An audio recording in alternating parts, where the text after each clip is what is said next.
کہ ایک شخص حضرت موسیٰ علیہ السلام کے پاس آئے اور کہا کہ اللہ سے جا کے بولو کہ مجھے اور رزق نہیں چاہیے، میرا رزق بند کر دو، بہت ہو گیا۔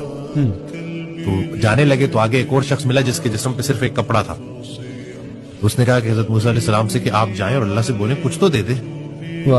تو جب وہ اللہ کے پاس گئے اور پہلے شخص کی عرضی پیش کی کہ وہ کہتا ہے کہ میرا رزق بند کر دے، تو اللہ نے جواب دیا کہ اس کو بولا میرا شکر ادا کرنا بند کر دے، میں رزق بند کر دوں۔